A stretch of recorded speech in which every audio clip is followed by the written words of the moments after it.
Hello, I'm Mario Toneguzzi, Senior News Editor with Retail Insider. Joining me today is Laura Jones, Executive Vice President with the Canadian Federation of Independent Business. Thank you, Laura, for joining us today. Thank you, and happy Red Tape Awareness Week. Yes, exactly, which we're going to talk about a little bit. But before we get into what happens during this week, tell me a little bit about the impact that red tape has on small businesses and retailers out there. Well, red tape affects all of us. Certainly, it can be very much in the face of small business and retailers. And I want to make an important distinction between there's regulation and there's the part of regulation that is necessary and important, and nobody's going to argue with, for example, stopping at traffic lights or having having hard hats on a construction site, stopping pollution from going into rivers. That's not what we're talking about when we talk about red tape. That's necessary regulation. It exists to provide some safety, environmental protection. It adds value. Heads are nodding. We might not always love what we have to do to comply, but we get it and we understand it. So red tape is something different. A red tape is the stuff that usually it by your blood pressure starts to rise. You're kind of looking for something on a government website and you can't find it, or once you find the form, it's in incomprehensible language. Then you phone someone and you can't get them to explain because you're trapped in voicemail jail. That would be a good example of red tape. Or it's just a dumb rule that makes no sense at all. We once had a business who had to, in a rural community, was doing a small expansion on the business, and there's literally no sidewalk anywhere, and they were required to construct like 10 feet of sidewalk, and it connected nothing to nowhere. So that would be another good example of red tape. Yeah. And the business owner said, listen, the $10,000 we're going to spend on this, will contribute to the community in some other more meaningful way, but the rule is the rule. No, you have to build this sidewalk. So that's red tape. So I just want to get that out of the way because it's important that people understand that there are a lot of regulations that business owners would nod their head to, but there's about 25 to 30% that they'd say, hey, that's red tape. And that's what we're talking about when we're talking about Red Tape Awareness Week. Okay. And tell me some of the things that take place during the week. So, we're really trying to put a spotlight on red tape because it does have really negative consequences. It wastes time and energy and delivers no valuable benefits. So one of the really interesting reports we're doing this week is looking at the red tape the doctors face. And so we, based on some work done in Nova Scotia, where they estimated the amount of red tape that doctors face, and then they set just a 10% reduction target on that estimate. Just a 10% reduction target in that small province would deliver the equivalent of 150,000 patient visits a year. Many of us are worried about not having timely appointments with our doctor or not being able to have a doctor at all. This is significant. So we looked at what would that mean across Canada. And can you believe it? It's 5.5 million patient visits if we were to reduce red tape by just 10% for doctors. That's huge. And it's a good example of how, red tape affects all of us, but it's this kind of hidden, invisible thing that we're not aware of. So we want to make it more visible. So that's one of the things we did. And can you talk a little bit about the the awards and the some of the kudos that are given out and some of the negatives that are highlighted during this week?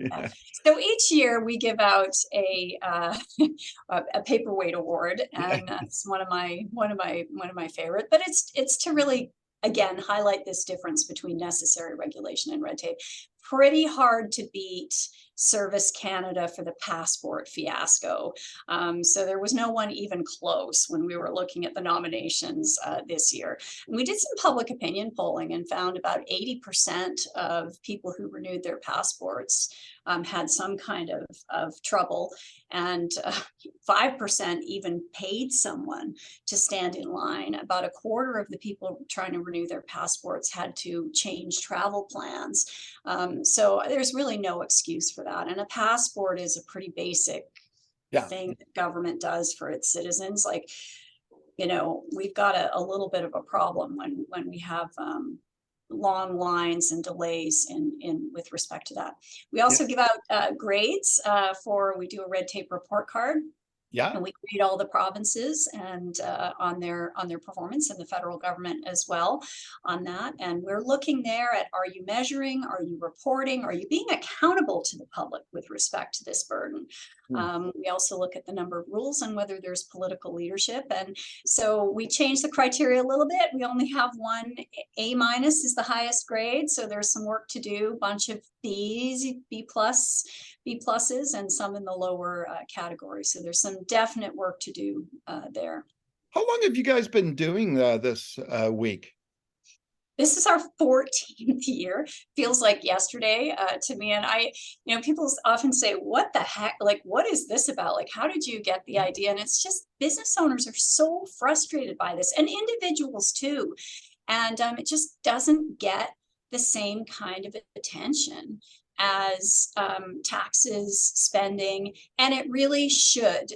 Because if we take a red tape reduction lens, you name the public policy problem, whether it's healthcare or housing affordability. Often, if you reduce the red tape, it can move us in the right direction. It's not the thing that's going to cure everything, No. but it can move us in the right direction, and in a real win-win way. Nobody, I miss that red tape, said nobody ever. So true, so true. Now, we're coming back to the impact it has on businesses. Like, I guess it's hard to quantify, but we all know, the time phrased, about how time is money, right? And it is, because if you're caught in this red tape thing, you're wasting time where it could be spent being more productive, etc. Has there ever been any kind of specific research done on what impact, in terms of finances, it has on businesses?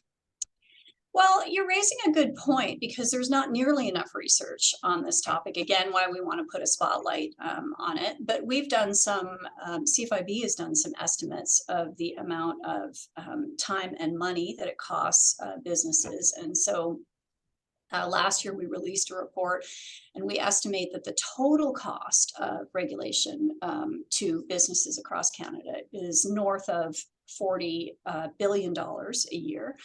So that's a lot. Yeah. And we estimate that now, not all of that, as I said, is red tape. There's a good portion that is necessary, that those costs are worth the money. Essentially, we're getting value for the money we're spending on it. But there's $7 or $8 billion annually that could be freed up if we reduced red tape. And let's bring that down to a small business level. Yeah. For small business, they're paying on average about $7,000 for the smallest, like 5 and under employees, $7,000 per employee per year on regulation, and about $2,000 of that is red tape. So for small business, that can be a big bill. It's also very regressive. So the smallest businesses are paying the most per employee. And that's true for citizens too. If you think about your ability to cope with complicated rules, if you have lots of money, well, you can farm that out to your accountant, and get lots of advice.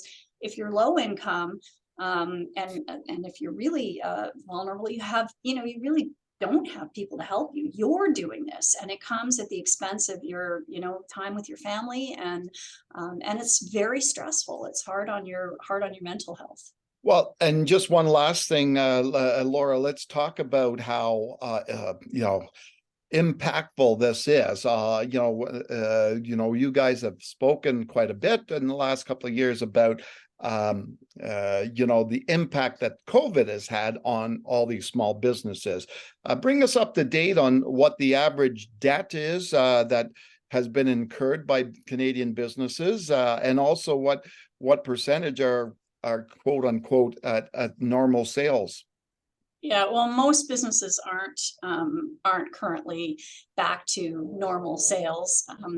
What normal is, I think, is being redefined as we speak. Yeah. And most businesses, as you know, did take on some debt to get through COVID. We've actually got a survey question going out any day now to update some of the numbers that we've been tracking on COVID debt. But most businesses that took on debt haven't repaid it all. We do know that. And so we're tracking that very carefully. And it's something that it's easy to forget that, the worst of the pandemic feels like it's kind of in the rearview mirror for many of us, but for business owners, they're still processing the stress and the debt from that and struggling to get back to normal sales too. Yeah, exactly.